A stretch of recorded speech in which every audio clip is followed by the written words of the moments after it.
오늘은 성령 강림절로 일곱째 주일입니다.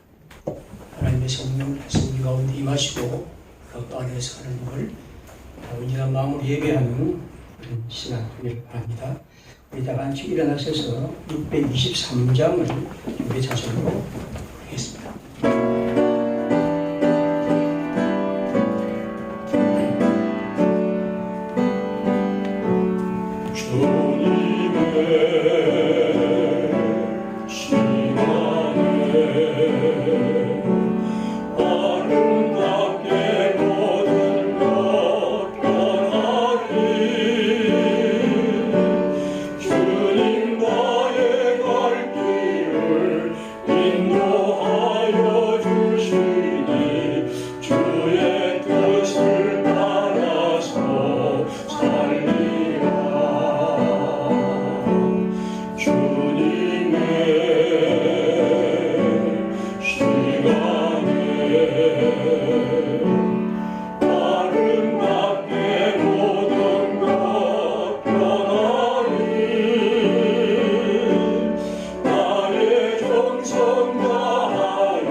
왕이신 나의 하나님이여, 내가 주를 높이고 영원히 주의 이름을 송축하리이다.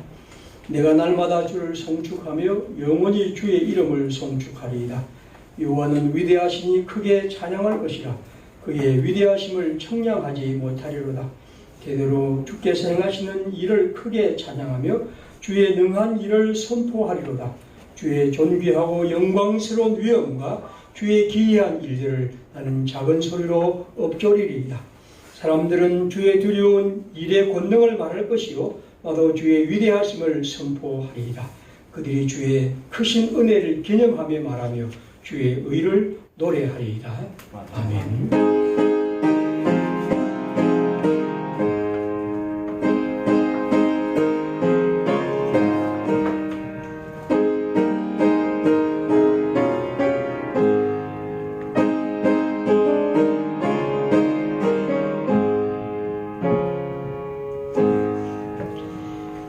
공동경례를 기도하겠습니다. 2019년 12월 우한에서 신종 계엄이 2020년 1월 20일 한국의 첫 코로나 환자가 그리고 2020년은 오늘 그렇게 전 세계로 퍼져나가 60만 명이 목숨을 잃었습니다. 바이러스 공포 속에서 위로와 보살핌보다 배척과 혐오에 쉽게 물드는 죄인들입니다. 오늘 이 시간 언제 끝날지 모르는 불안 속에서 마음 모아 기도드립니다. 코로나로 인해 일자리가 끊기고 멸출이 급감하여 경제적 어려움으로 고통받는 자 많습니다. 가족 중 친지 중에도 코로나로 인해 병상에 누워 신음하는 자 있습니다. 요양원에 입원한 부모님조차 코로나로 인해 만나지 못해 안타까운 마음 있습니다. 주여 이 슬픔의 시대에 주님께 바라보며 아부의 빈 그릇에 부어주신 기름처럼 공부한 삶에 필요한 물질로 채워 주옵소서. 병마와 싸우는 자에게는 신뢰함에서 비진된 치유의 손길로 보듬어 주옵소서. 누워 계신 어르신들의 주름진 손을 꼭 잡아주시고 홀로 견디는 외로움을 이기게 하소서. 저희 평화교회에도 성도들이 마음껏 찬양하고 큰 소리로 기도하며 같이 밥을 나누며 아름답게 교제하는 일상을 회복시켜 주옵소서. 무사히 서로를 위해 교회를 위해 기도하게 하소서. 사랑과 연대가 주님의 뜻임을 깨닫게 하소서. 우리를 치유하시는 예수님의 이름으로 기도드립니다. 아멘.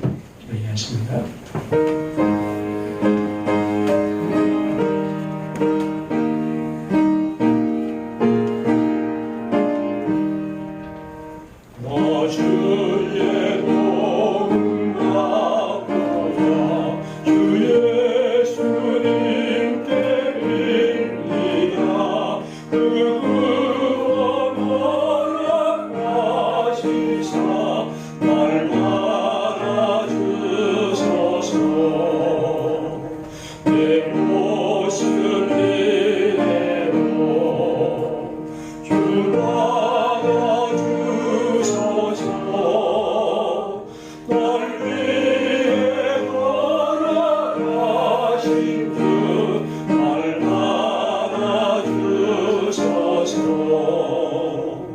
내 힘과 결심량하여 늘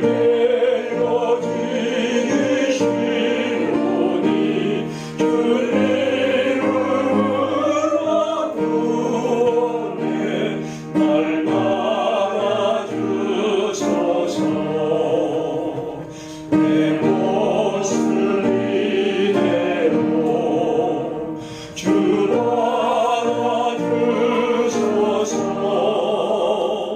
날 위해 돌아가신 주 날 알아주소서.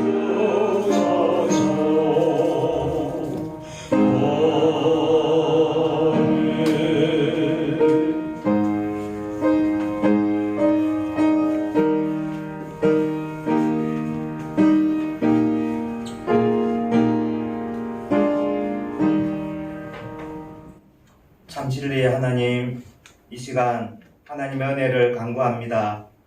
오늘도 주님의 거룩한 백성 평화가족들이 모여 함께 예배합니다. 오늘 드린 이 예배에 모든 성도들이 온전한 마음으로 예배하게 하시고 진리와 영으로 주님을 바라는 진실한 예배자가 되기를 원합니다. 하나님을 찬양하며 하나님의 뜻을 찾아가는 귀한 시간이 되게 하옵소서. 여기 복음이 선포될 때 귀담아 듣는 모든 심령들이 주님만을 사랑하며 주님만을 위해서 살겠노라 다짐하는 시간, 십자가 외에 결코 우리의 자랑이 없음을 깨닫는 시간이 되게 하옵소서. 예배를 돕는 모든 손길들에게 복을 주시고 특히 전하시는 말씀의 권능을 다하여 말씀으로 인해 살아 움직이는 교회가 되게 하옵소서.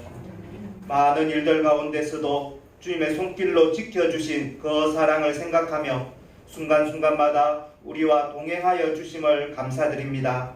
우리 모두 가지지 못한 것을 바라기에 앞서 주신 것들로 인해 감사하는 마음 가지게 하옵소서. 오직 내게 주신 것으로 감사하고 하나님의 은혜를 노래하는 우리 평화가족들이 되게 하소서.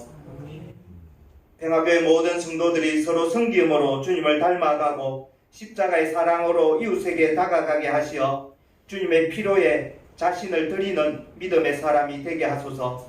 이 세상에서의 안락함만을 구하며 안주하기보다 주님의 십자가를 기억하며 고난에 동참하는 주님의 제자로 살게 하옵소서.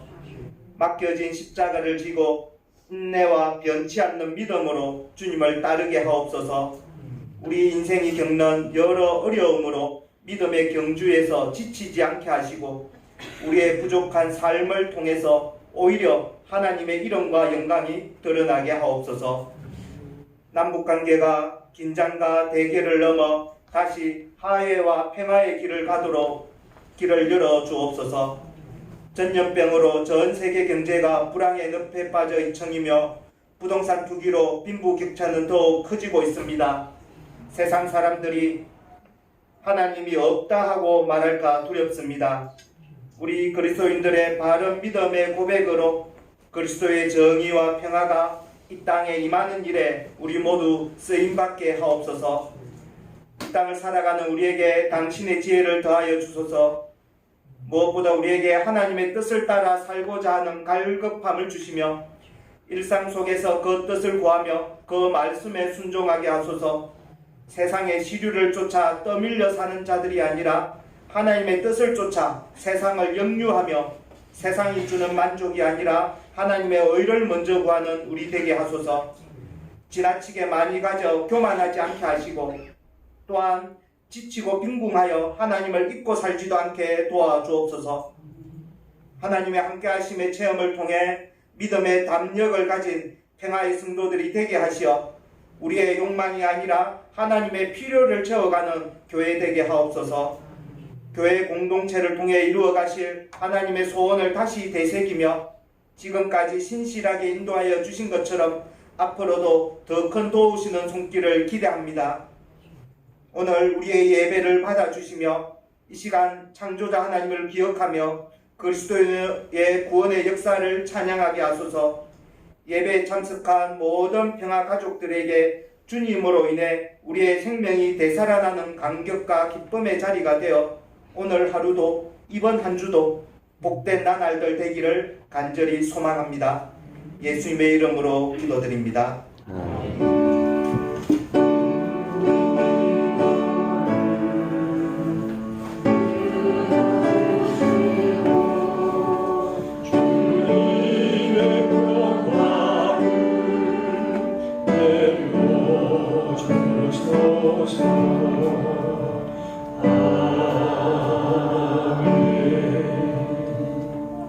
예수님 말씀 잠언 25장 26절 한 절을 보겠습니다.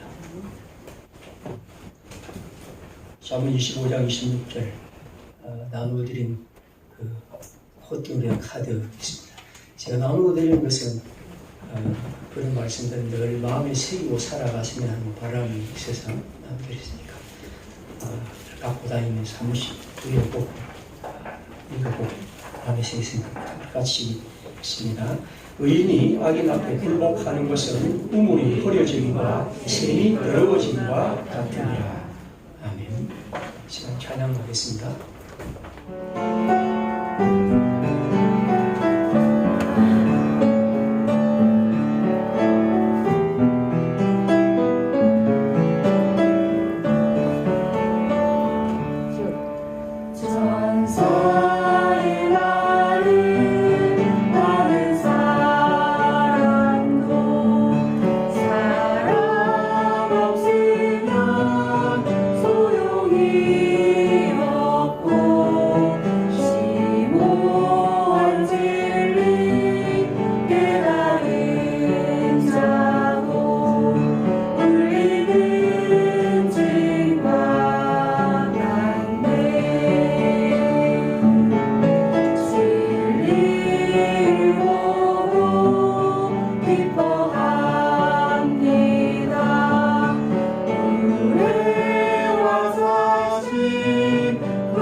의인이 악인 앞에 굴복하는 것은 우물이 흐려짐과 샘이 더러워짐과 같느니라. 잠언을 보면 많이 나오는 게 제가 볼 때 의인과 악인입니다. 의인과 악인 이 잠언에 굉장히 많이 나오고 특별히 의인과 악인의 관계에 대해서 말하고 특별히 의인과 악인의 대비를 말하십니다. 의인은 이렇고 악인은 이렇다. 그런 게 굉장히 많이 나오죠. 이런 방식으로 이 잠언을 말하는데 특별히 여러분이 읽으면 10장부터 21장에 보면 그런 부분이 많이 다루어집니다.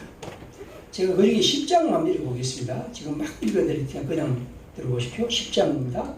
여호와께서는 의인의 영혼은 줄이지 않게 하시나 악인의 소욕은 물리치시느니라. 의인의 머리에는 복이 임하나 악인의 입은 독을 먹어먹느니라. 의인을 기념할 때에는 칭찬하거니와 악인의 이름을 썩게 되느니라. 의인의 입은 생명의 샘이라도 악인의 입은 독을 먹어먹느니라. 의인의 수고는 생명에 이르고 악인의 소득은 죄에 이르느니라. 의인의 혀는 수문과 같거니와 악인의 마음은 가치가 적으니라. 악인에게는 그의 두려운 것이 임하거니와 의인은 그 원하는 것이 이루어지느니라. 회오리 바람이 지나가면 악인은 없어져도 의인은 영원한 기초 같으니라. 의인의 소망은 즐거움을 이루어도 악인의 소망은 끊어지느니라. 의인은 영영이 이동되지 아니하여도 악인은 땅에 거하지 못하게 되느니라. 의인의 입술은 기쁘게 할 것을 알거늘 악인의 입은 패역을 말하느니라. 제가 짧게 이제 10장에서 많이 대비되는 걸 읽어드렸는데 그 외에도 이렇게 한번 읽어드리면 자문에는 굉장히 많습니다. 그리고 이 두 가지 대비를 통해서 의인과 악에 대한 얘기를 하죠. 오늘 본문도 역시 이제 의인과 악에 대한 얘기입니다. 의인이 악인 앞에 굴복하는 것은 우물이 흐려짐과 샘이 더러워짐과 같으니라. 그러면 의인이 악인에게 굴복하는 것이 뭔지를 생각한다면 이 악인에 굴복하는 것, 즉 악을 따라가는 것이 무엇이냐 하는 것을 잠언을 통해서 이제 보면 되겠죠. 여러분이 잠언을 읽으면 제가 이 많은 얘기 가운데 오늘 잠언 중에서 악을 따라가는 것이, 악을 굴복하는 것이 무엇이냐 하는 것이죠. 그러면 거짓을 말하는 것, 뭐 게으른 것, 뇌물을 주는 것, 또 불의를 따라 사는 것, 또 불의한 자들과 한 통속이 되는 것, 뭐 쾌락을 추구하는 것, 술을 즐기며 정신줄을 놓는 것, 거만하고 교만하는 것, 부모를 업신여기는 것, 이웃을 해하려고 악한 꾀를 내는 것, 친구를 훈계하는 친구를 싫어하는 것, 폭력을 휘두르는 것, 쉽게 분노하는 것, 가난한 자를 조롱하는 것, 다툼을 좋아하는 것, 남의 말하기를 좋아하는 것, 이런 게 다 악한 일. 그러니까 이런 악인의 것을 쫓아가는 것이 바로 악인에게 굴복하는 것입니다. 물론 가장 중요한 것은 뭡니까?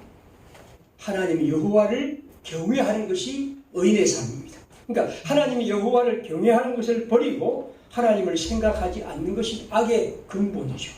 그러니까 의인이 악인에게 굴복한다는 것은 바로 그러한 그릇된 삶을 말하는 것입니다.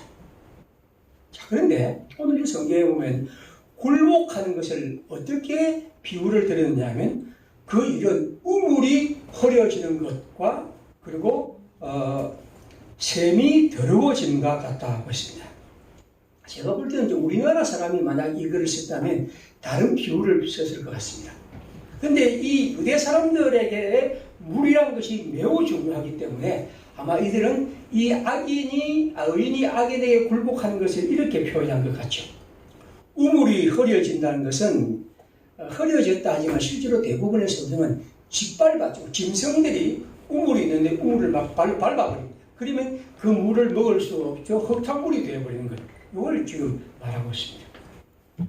그러니까 그런 것이고, 그 다음에 이제 샘이 더러워진다는 것은 아마 물이 오염된 거죠. 우리가 지금 오염된 물은 뭐 공장에 폐수가 왔다는가 뭐 지금 가축에 그런 것인데 그 당시에 물의 오염은 여러분이 잘 알 수 있는 것은 마라의 쓴물 같은 거죠. 마라의 쓴물 같이 그렇게 거기에 물에 독초 이런 그 아주 안 좋은 그 물 풀뿌리 같은 것이 들어가서 물을 못 먹게 하는 그런 것이 있죠. 혹은 또 소금기가 많이 섞인 물들, 심지어 이제 짐승의 시체 같은 것이 같이 옆에서 들어간 물들, 이게 다 물이 더러워진, 샘이 더러워진 것이라고 말할 수 있습니다. 오염된 물입니다. 그러니까 이스라엘 광야 지역에서 이 물이라는 것, 즉 샘물이 아주 중요하기 때문에 지금 이 사람들은 이렇게 표현합니다. 의인이 악인에게 굴복하는 것은 마치 우물이 흐려지고 샘이 더러워진 것 같다. 이러면 우물이 흐려지고 샘이 더러워진다는 것이 뭘 말합니까? 아무 쓸모없고 무가치하고 아무 쓸데없는 것이 되어버린다는 거죠. 그러니까 고대 사회에서 우물과 셈은 엄청난 가치를 갖습니다. 이를테면 요한복음 4장 6절에 나오는 유명한 야곱의 우물이 있죠. 야곱의 우물은 예수님이 길을 가시다가 피곤하여 우물 곁에 앉으시니 그 때가 6시인데 그것이 야곱의 우물이라고 했습니다. 여러분, 야곱은 굉장히 오래전에 구약 사람입니다. 예수님이 오셨을 때 이미 아주 오래전에 이 사람에 대한 이 야곱의 우물을 말하는 것은 이 사람들이 야곱의 우물을 그렇게 오랫동안 보존했다는 거죠. 1000년 동안. 아주 긴 세월 동안 이 사람들이 이 우물을 보존할 정도라는 거죠. 아마 그런 의미에서 야곱의 우물은 그들이 가진 가운데 굉장히 큰 보물이라고 볼 수 있습니다. 그렇게 오래된 우물, 그렇게 보존될 정도로 이 우물에 대한 그들의 생각은 강합니다. 그래서 그 당시의 말 중에서 이 유목민 사회에서 사막에서 물구멍을 손상시키는 것은 용서할 수 없는 죄다. 우리는 용서할 수 없는 죄를 여러 가지로 하지만 이 사람들에게는 만약에 사막에 물이 있는데 그 물구멍을 막아버리느냐 뭘 손상하게 한 사람은 절대로 용서받을 수 없다. 그럴 정도로 중요한 것이 바로 우물입니다. 자, 그렇다면 보십시오. 우물이 흘림과 샘이 더러워진, 다시 말하면 악인 앞에 의인이 굴복하는 것은 그런 쓸데없는 존재, 아주 뭐랄까요, 잘못된 그런 것이 된다는 거죠. 즉 의인은 악인 앞에 굴복한다는 것이 있을 수 없다. 그렇게 해서는 안 된다. 만약 우리가 의인 하나님의 의로운 사람으로서 악인에게 굴복하는 것은 흐려진 우물과 더럽혀진 샘과 같이 아주 형편없는 존재라는 거죠. 저는 그걸 오늘 설교의 제목처럼 의인의 금지, 의인의 존엄이라고 표현하고 싶습니다. 의인은 존엄한 존재고 하나님 앞에서 긍지를 갖고 사는 존재입니다. 그런데 그 사람이 악인에게 굴복하게 된다는 것은 그 자신의 존엄과 긍지를 상실하는 거죠. 우리가 하나님의 사람으로서 이 세상에서 하나님의 의를 따라 살아가는 의인들이 악인들에게 굴복하는 것은 바로 우리의 존엄을 상실하는 겁니다. 그렇게 사는 것은 이룰 수 없는 것입니다. 신앙은 바로 그런 것이죠. 항상 우리가 하나님의 백성들이 의인으로서 이 세상에서 악인과 이런 많은 세상의 문제와 씨름하면서도 우리가 악인에게 굴복하지 않아야 하는 것은 바로 내가 굴복하게 된다는 것은 그런 무가치한 존재가 되기 때문입니다. 만약 음식점을 하는 사람이 나쁜 재료를 쓰는 것, 그게 사람들에게 때로는 돈을 버는 방식일지 모르지만 그것은 자기의 존엄을 파는 것입니다. 만약 유치원을 운영하는 사람이 아이들에게 어떠한 것들을 뭔가 착복하는 것, 그건 그 사람이 자신의 존엄을 파는 것입니다. 만약 교사들이 아이들을 차별하게 대한다면 그 역시 마찬가지입니다. 만약 목사가 남의 설교를 뺏긴다면 그 역시 마찬가지입니다. 만약 공무원이 뇌물을 받고 어떤 문제를 해결하려 한다면 그건 있을 수 없는 일입니다. 왜냐하면 하나님의 의의 사람들에게 그것은 우물에 더러워진 것 같이 자기의 존엄이 사라진 것이죠. 그리스도인들이 이 세상에 살아가면서 거짓을 말한다는 것은 그와 같은 것이죠. 오늘 성경은 우리에게 의인이 악인에게 굴복할 수 없다. 그것은 바로 우리 자신을 포기하는 것이고 우리 자신의 존엄성과 긍지를 없애는 것이라 말합니다. 자, 이 성경을 조금 더 보겠습니다. 이게 관심 받는 것은 이게 의인이 악인에게 굴복하다는 말입니다. 제가 본 성경은 대부분 여기 굴복하다 그런 뜻입니다. 의인이 악인에게 굴복하다는 말은 아까 한 대로 뇌물을 주든지 그 뇌물을 주가 잘 되니까 혹은 또 거짓을 해서 내가 이익이 되니까 혹은 불의한 방식으로 어떤 것을 하니까 이게 굴복하는 것입니다. 근데 성경을 제가 몇 가지를 보니까 특별한 이런 것이 있습니다. 굴복하다는 말은 그냥 그렇게 불의한 방식으로 우리 자신을 내던지는 것이 아니라 그런 일을 보고 비틀거리는 것이나 혹은 머뭇거리는 것이나 멈칫하고 움찔하는 것입니다. 혹은 용기가 꺾이는 것이죠. 혹은 말을 더듬는 것입니다. 제가 이번에 제일 멋지게 본 표현은 비슬대다, 비슬대다, 비슬거리다. 이게 우리나라 말인데, 가만히 보면 이 말이 이제 우리 경상도 사람들은 비실대다 하는 말과 같은 것 같아요. 이 말은 힘이 없이 자꾸만 비틀거리는 상태입니다. 자, 보십시오. 의인이 악인에게 굴복하다는 표현보다도 의인이 악인 앞에서 비슬대는 것, 비틀거리는 것, 그게 움츠리고 뭔가 용기가 꺾이고 말을 더듬고 그리고 머뭇거리는 것, 그건 우물이 더러워짐과 샘이 허리짐과 같다. 다시 말하면 그건 우리 의인들의 존엄과 긍지가 사라진 것 같다는 것이죠. 자문은 우리에게 악을 따라 사는 것, 악한 것을 추종하는 것을 금합니다. 우리는 그것을 결코 받아들일 수 없습니다. 하지만 자문은 또한 우리에게 말합니다. 악인의 형통을 부러워하는 것, 악인의 형통을 시샘하는 것, 그건 또한 우리가 극복해야 할 일입니다. 그 앞에서 흔들리고 그런 것에 대해서 솔깃하고 그것 앞에서 말을 더듬고 그리고 용기가 꺾이고 그리고 그 앞에서 빚을 떼는 것, 이것이 지금 성경에 말하는 바입니다. 저는 오늘 두 번째 얘기를 듣고 있습니다. 왜냐하면 우리 모두가 다 그렇게 의인이 악인에게 굴복하는 것을 그냥 우리도 뇌물을 주고 그 불의한 방식으로 어떤 일하고 거짓말을 지어내고 그런 것은 우리가 잘 하지 않죠. 그러나 어떤 의미에서 우리들은 악인의 형통과 그들의 어떤 힘 앞에서 때로는 움츠러들고 말을 더듬고 또 의기소침해지고 또 머뭇거리고 그리고 빚을 내기 때문입니다. 의인이 악인에게 굴복하는 것은 그런 것입니다. 우리가 뇌물을 주고 컨닝을 하고 폭력에 가담하고 거짓을 말하는 것, 그건 반드시 우리가 극복해야 할, 살지 않아야 할 삶입니다.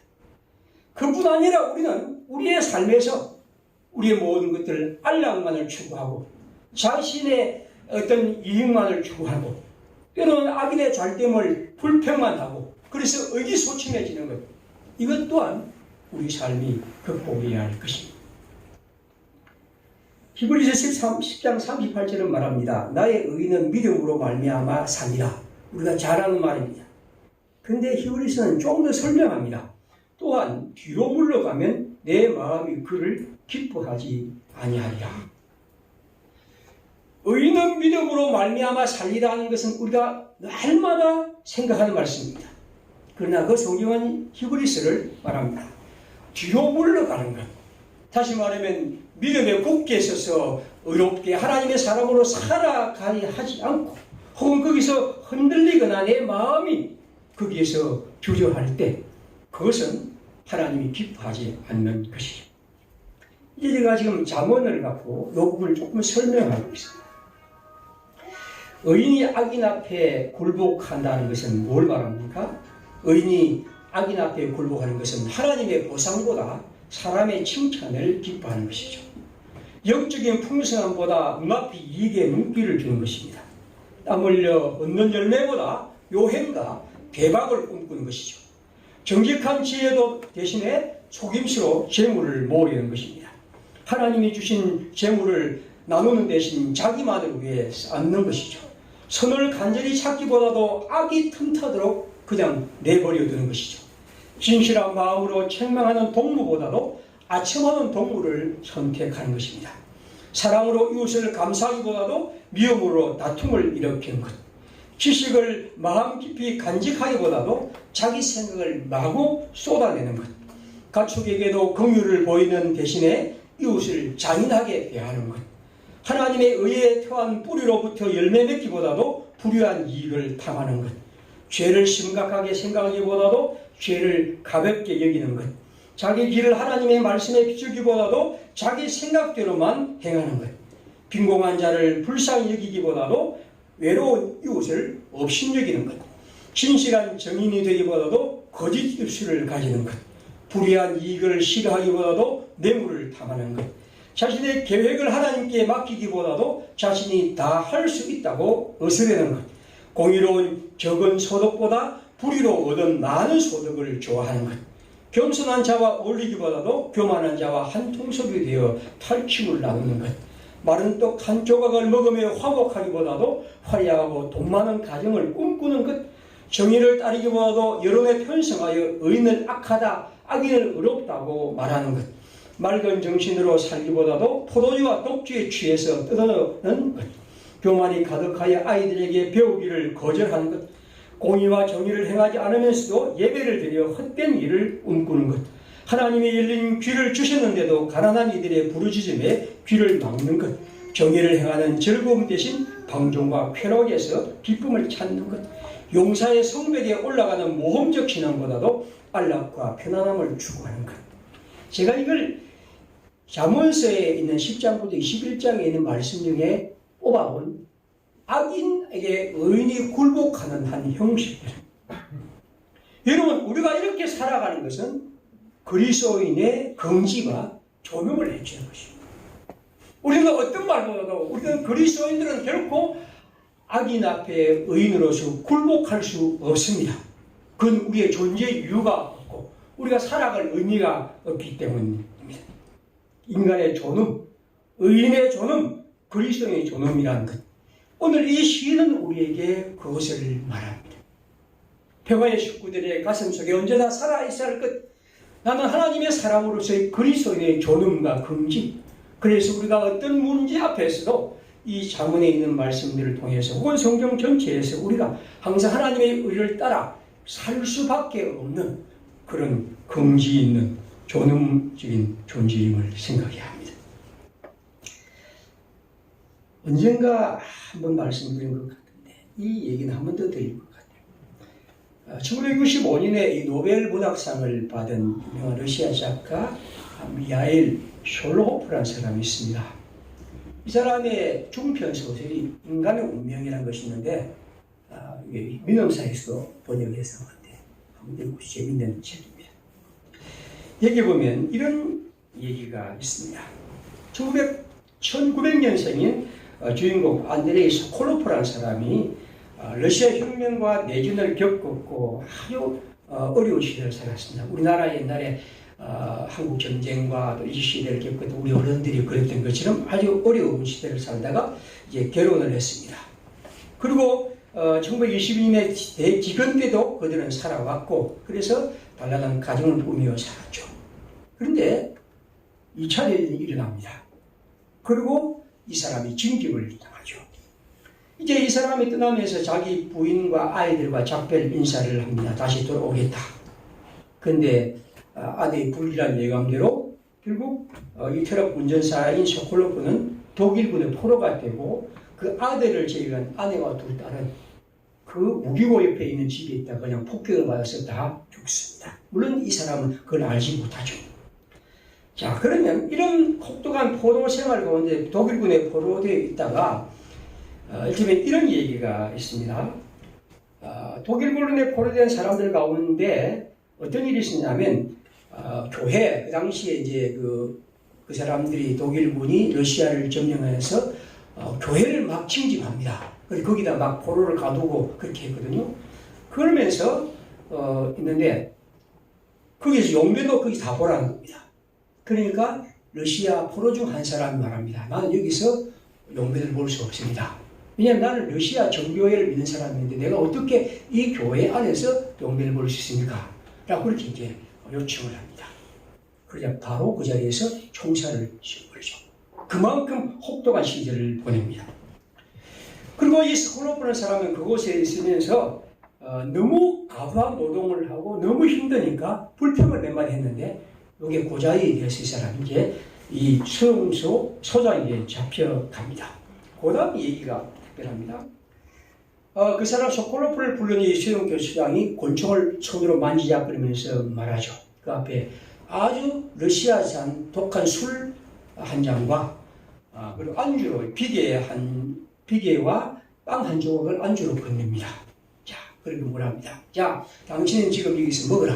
뭘 먹으냐 하면 독일 군의 승리를 위해 건배하면서 먹어라. 근데 이 사람이 나는 하지 않겠다. 말도 하지 않고 가만히 있습니다. 그러면서 나는 술을 마시지 못한다. 이렇게 하죠. 물론 거짓말인 걸 압니다. 그래서 소장이 말합니다. 그러면 네 자신의 죽음을 위해서 건배하라. 그러니까 이 사람이 그걸 가고 그 앞에 있는 술 한 잔을 보고 비하합니다. 그러자 이 사람이 그걸 보고 단숨에 그 술을 한 잔 마시고 그런데 안주에는 전혀 손을 대지 않습니다. 물어봅니다. 왜 당신은 안주에 손을 내지 않느냐? 예, 내가 가진 법칙은 첫 잔에는 절대로 안주를 먹지 않습니다. 그러자 두 번째로 이제 잔을 줍니다. 마시라. 그러니까 그래서 죽음을 위해 마십니다. 그러면서 다시 안주를 먹지 않습니다. 왜 안 먹느냐 하니까 나는 두 번째 잔에도 안주를 먹지 않는 것이 내 철칙입니다. 그래, 세 번째 잔을 줍니다. 그러자 이 사람이 세 번째 잔을 마신 다음에 거기에 있는 비계와 빵 중에 비계를 조금 떼서 먹습니다. 그러자 이 사람이 이제 말합니다. 그렇게 자신은 내가 세 번째 잔에 난 안주를 먹습니다. 그렇게 말하면서 자신의 품위와 자존심을 말합니다. 그러자 이 수용소 소장이 그 책에 보면 그 사람을 살려주면서 빵 한 조각과 비계 덩어리를 줍니다. 물론 이 사람은 가져가서 다시 수용소에 사람들과 나누어 줍니다. 제가 이 얘기를 드린 것은 뭐냐면 한 사람의 어떤 존엄 같은 거죠. 긍지 같은 거예요. 자기가 갖고 있는 생각과 신념 그것이 그렇다. 그리고 그는 마지막 잔을 마시면서 세 번째 잔을 마시면서 거기에 이 엄청나게 배고픈 자기로서는 거기에 있는 빵과 비계를 얼마나 먹고 싶습니까? 그러나 그는 단 한 조각에 조금을 먹습니다. 그것은 자기 자신의 존엄이죠. 내가 이들 앞에서 진성처럼 먹지 않겠다. 그리고 그는 그렇게 갑니다. 저는 우리의 삶에서 그리스도인과 또 하나님의 사람으로서 어떤 문제에 대해서 어떤 삶에서 이런 존엄 같은 게 우리에게 있지 않는가? 하나님의 사람이라면 하나님의 나라의 백성이라면 이게 항상 우리 속에 살아있어야 한다는 생각을 갖습니다.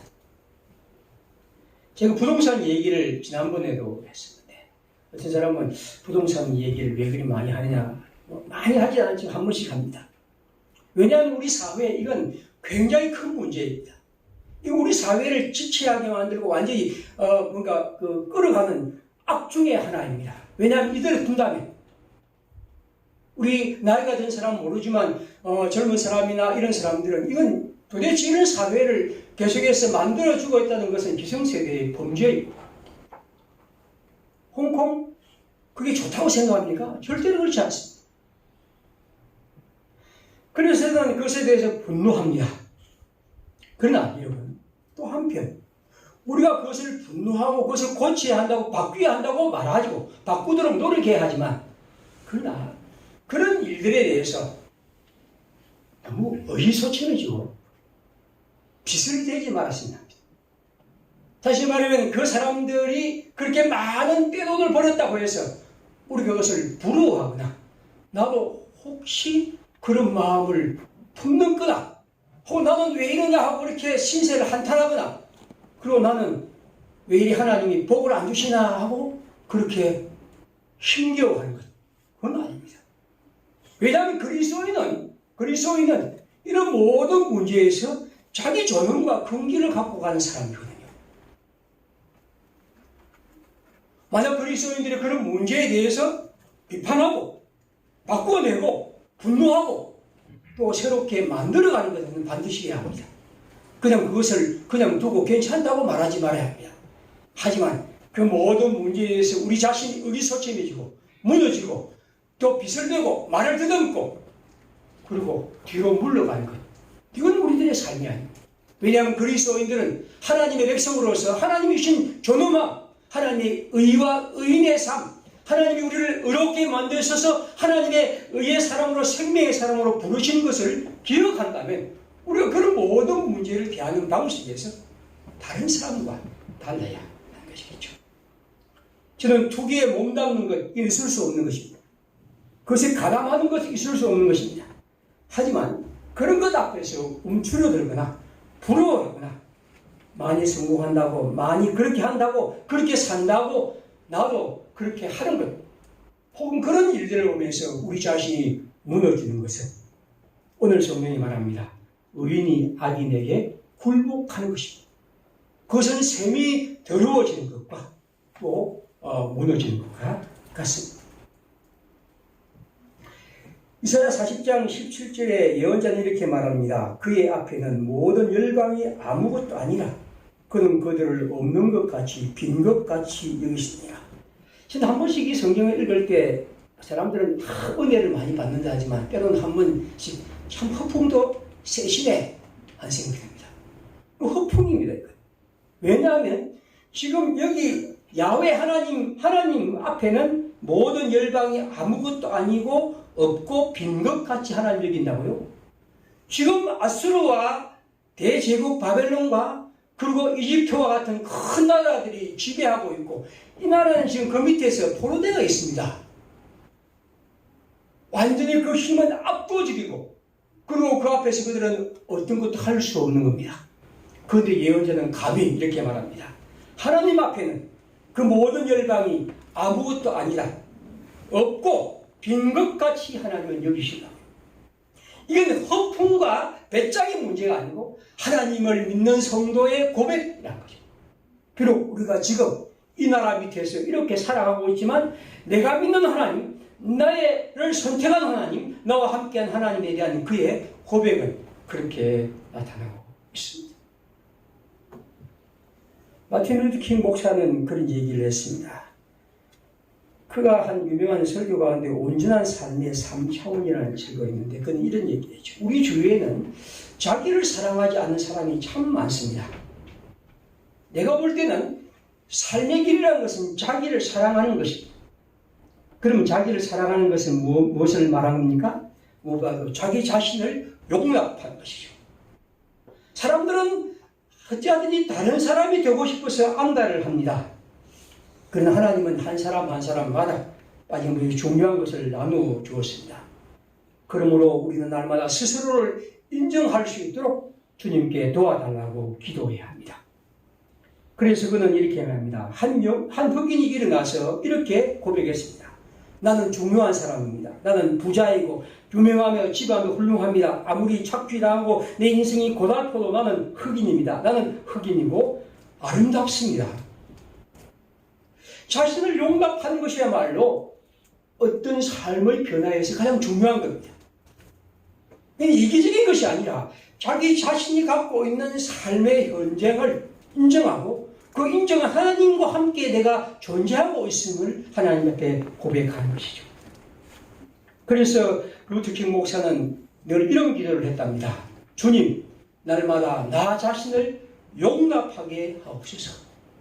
나 자신을 용납한다는 것은 내 자신이 그 안에서 하나님의 사람으로 내 자신을 긍정하고 자신의 존엄을 하나님을 지켜가는 것이겠죠. 교회라는 것은 뭐 말합니까? 끝없이 이 세상의 신뢰와 가치와 생각과 맞서는 겁니다.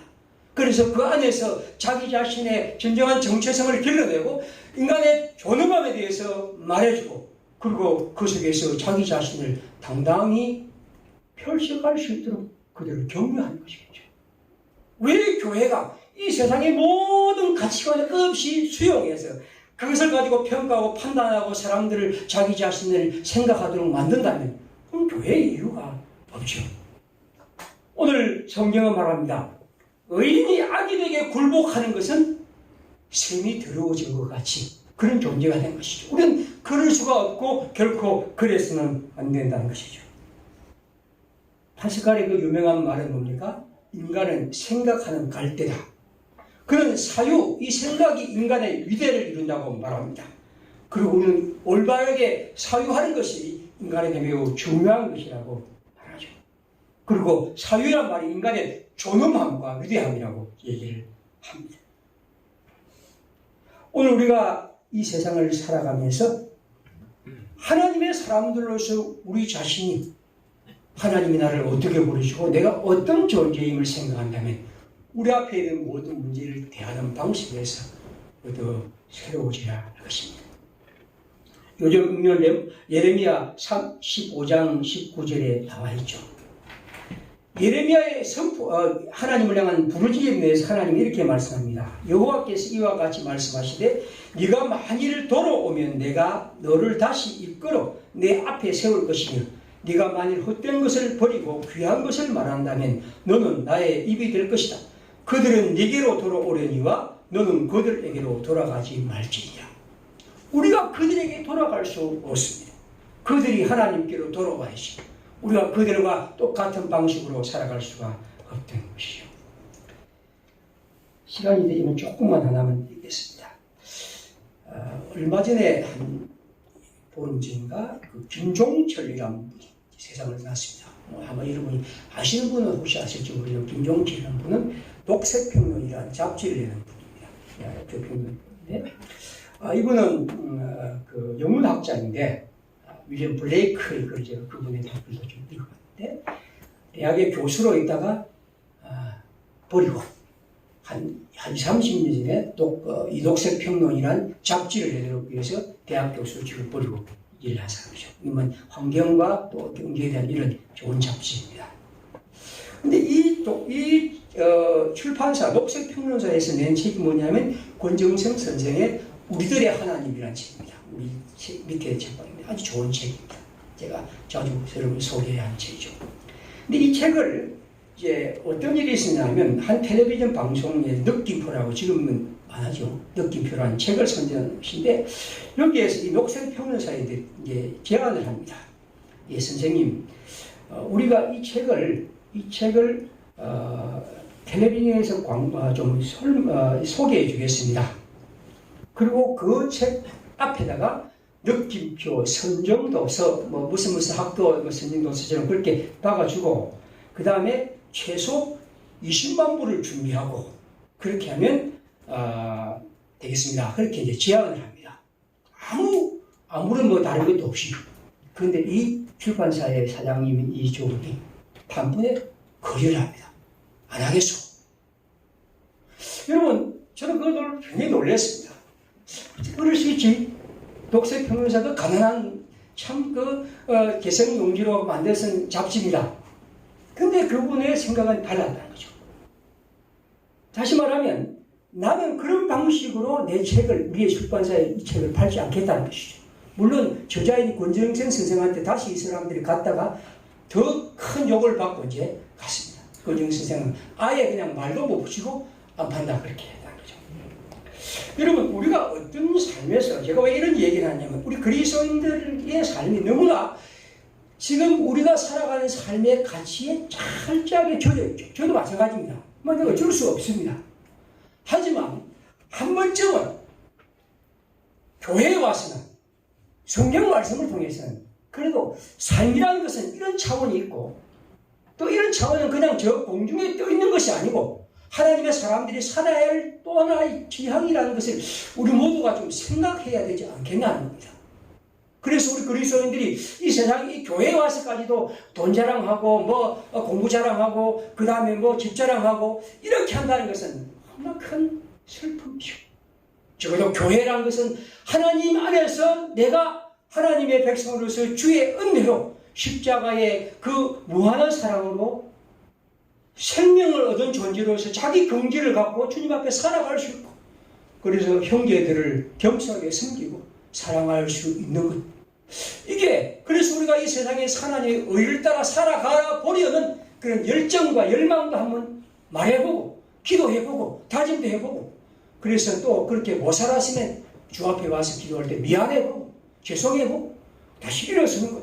이것이 주님의 교회가 우리에게 주는 것이지 않겠습니까? 여러분 누가복음 4장 4절에 예수님이 굶주린 다음에 첫 번째 시험이 뭡니까? 마귀가 돌을 주면서 이 돌을 가지고 떡을 만들어 먹으라고 합니다. 주님의 대답은 무엇입니까? 사람이 떡으로만 살 것이 아니라. 저는 이 성경을 지금까지 많이 생각하고 여러 가지 방식으로 설명했지만 이번에 이렇게 설명했습니다. 그래, 이것이야말로 주님의 존엄이라는 거죠. 인간이라는 것은 떡으로 사는 것이 아니다. 물론 떡이 필요하고 떡이 중요하다. 하지만 인간은, 특히 하나님의 사람은, 그리스도인은 그 떡을 먹고 떡을 위해 살고 떡과 함께 씨름하지만 그러나 그것으로만 살 수 없다고 말할 수 있는 것. 그것이 바로 그리스도인이라고 말할 수 있죠. 악에게 지지 말고 선으로 악에 이기라. 바울은 그렇게 말합니다. 아무리 힘들어도, 아무리 마음이 끌려도, 아무리 고달퍼도, 아무리 가난해도, 아무리 외로워도, 아무리 아파도, 아무리 유혹해도, 아무리 절망스러워도, 아무리 손해가 난다 해도 그리스도인들은 언제나 긍지와 존엄을 지닌 사람입니다. 하나님의 사람들에게 이 아름다운 말이야 여러분의 삶에서 더 구체적으로 뿌리내리기를 기대합니다. 네, 기도하겠습니다. 오늘 이 성경 말씀을 읽은 모두 항상 이 땅을 살아가면서 하나님의 의인으로 주님이 값없이 우리를 의롭다 하셨는데 이 의의 사랑으로 이런 긍지와 존엄을 갖고 살아가도록 주님 저에게 힘 주십시오. 기도하겠습니다.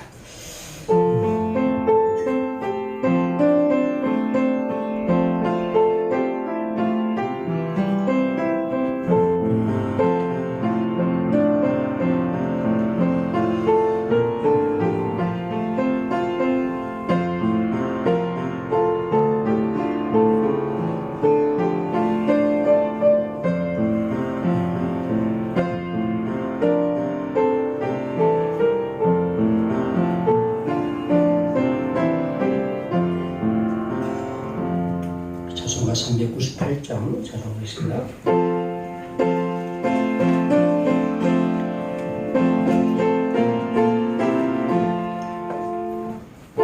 어둠의 권세에서 인생을 건지시고 길을 보내내리고 우리의 빛이시라.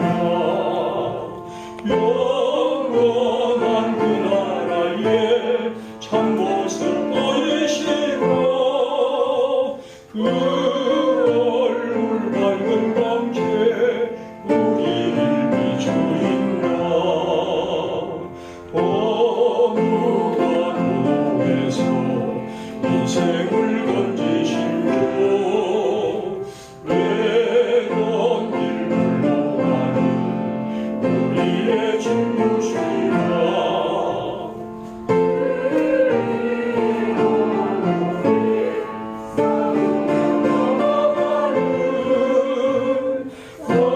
성도의 발걸음에 그 생임 주시도다.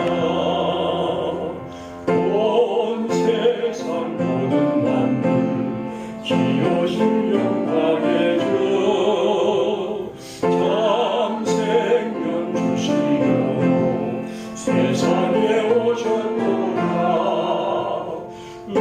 우리의 죄와 허물 대속해 주셨으니 영원히 찬양들을 우리의 주시오라. 주님을 향하여 마음을 드리며 또 시간을 드리며 그리고 또 물질을 드려 주님께 감사합니다. 사랑하는 성도들이 주님께 드린 이 헌금이 주 앞에 아름답게 드려지고 주께서 받으시기에 합당한 예물이 되기를 원합니다. 주님께 드리며 기쁨을 얻고 또 주님이 주시는 은총 속에서 복되게 지혜롭게 살아가기를 원합니다. 하나님과 함께 살아가는 삶이 지치지 않도록 주님 늘 힘 주시고 그를 통해 이 땅에서 하나님의 뜻을 이루어가는 즐거움을 주시기를 기도드립니다. 감사의 영광을 드립니다. 주님이 받으시고 하나님의 성도의 삶에 하나님의 은총과 인도하심이 있어서 그를 통해 찬송하며 항상 감사하며 살게 해 주옵소서.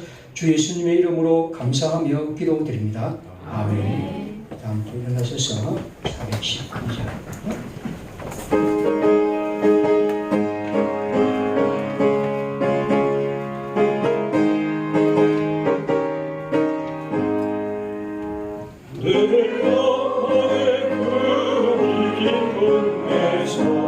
밝은 바람이 울려나네 하늘 박두가 언제나 흘러나와 내 영혼을 너희 사네 평화 평화로다 하늘 위에서 내려오네 그 사랑의 물결이 영원토록 내 영혼을 덮으소서 내 나의 영혼을 가는 동안 참된 평화가 어디있나 우리 모두 다 예수를 주고 사나 참 평화를 누리겠네 평화로다 하늘 위에서 내려오네 그 사랑의 물결이 영원토록 내 영혼을 덮으소서. 우리의 길과 진리와 생명이신 주 예수 그리스도의 은혜와 하나님의 크신 사랑과 성령의 함께 하심 이 땅을 살아가는 사랑하는 우리 평화의 식구들과 주님의 교회 공동체 후에 이 땅의 주님의 백성들 가운데 늘 함께 계실지어다. 아멘.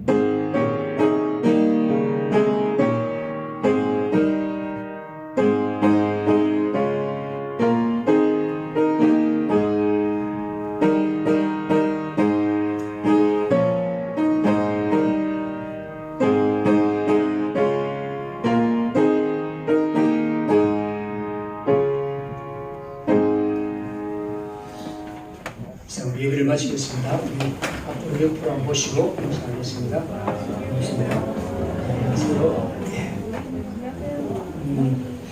오늘은 특별한 광고는 없고요. 그냥 약간 우스개로 광고를 하나만 하겠습니다. 저도 한 번씩 웃기는 게 필요하니까. 첫 번째 주보에 처음에 보면 오늘 누가 이제 아침에 말씀하시더라고요. 그거 보면 말씀과 찬송 헌금 밑에 뭐냐면 감사 주일 헌금을 드립니다 되어 있는데 이게 지금 첫 번째 주일에 이제 그 감사 주일 헌금 때문에 한 번 했는데 그 다음에 제가 주보를 이제 그걸 바꾸면서 이게 안 바꿨거든요. 오늘까지 이제 세 번째까지 왔습니다. 그래서 다른 사람이 볼 때 이 교회는 항상 감사 주일 헌금 이럴 때는 여러분들이 한 번씩 이제 카톡으로나 참 이건 약간 틀렸습니다 하고 틀렸습니다보다 요렇군요 하고 이러면 좋겠는데 물론 이제 어떤 교회는 목사님한테 막 얘기한 사람이 있다. 우리 교회 사람들은 너무나 저하고 친해서 그런지 그냥 이런 정도는 아무렇지도 않게 넘어갈 수 있는 것 같은데 물론 뭐 별것 아닙니다만 그래도 한 번씩은 또 틀리면 약간 가르쳐 주시기 바랍니다. 우스개 광고를 하면 되겠습니다. 그 다음에 특별한 광고는 없고요. 요즘 이제 우리 안내위원들이 다 잘 수고해 주시는데 그 순서를 맡아서 잘 해주시기를 바랍니다.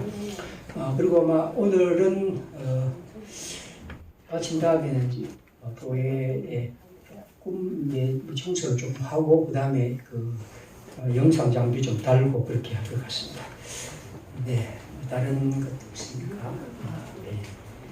한 주일 동안 주님 말씀. 자, 즐거운 마음으로 보냈습니다. 한 주일 동안 주님 말씀 굳게 계세요.